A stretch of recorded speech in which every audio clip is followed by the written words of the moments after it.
ले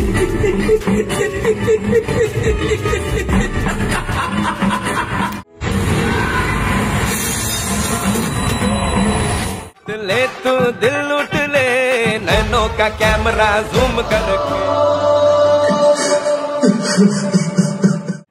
ইন্ডাস্ট্রির ব্যবসা সফল নায়ক হিসেবে শাকিব খানকে অভিহিত করেন অনেকেই, কিন্তু এই ব্যবসা পুরোটাই ঈদ কেন্দ্রিক। ঈদে এমনিতেই দর্শক সমাগম থাকে সিনেমা হলে, সেই সুযোগটাই কাজে লাগান নির্মাতা প্রযোজকরা। আর এভাবেই গত কয়েক বছর ঈদে শাকিব অপ্রতিদ্বন্দ্বী হয়ে উঠেছিলেন। কিন্তু ঈদ ছাড়া শাকিবের বাজারটা কতটা প্রসন্ন, এমন প্রশ্ন বহুবার উঠেছে। এবার পাওয়া গেল সেই প্রশ্নের উত্তর। গত শুক্রবার সারা দেশে মুক্তি পেয়েছে শাকিব খান অভিনীত সিনেমা দরদ। এটি পরিচালনা করেছেন অনন্য মামুন। মুক্তির 4 দিনেই দর্শক খরার মুখে পড়ে সিনেমাটি। এতে প্রমাণ হলো ঈদ ছাড়া ব্যর্থ শাকিব খান।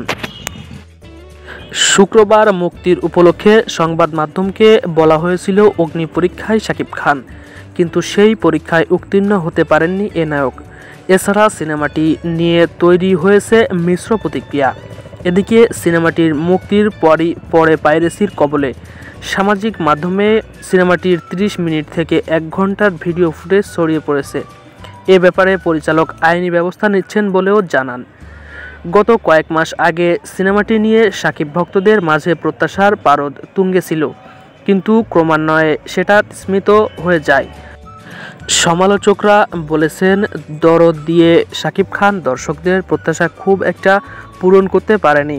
বাংলাদেশের পাশাপাশি সিনেমাটি ভারতসহ আরও কয়েকটি দেশে মুক্তি পেয়েছে। খোঁজ নিয়ে জানা গেছে, ভারতে সিনেমাটির বাজার একেবারেই তলানিতে, অর্থাৎ ভারতীয় দর্শকরাও শাকিব খানকে গ্রহণ করেননি।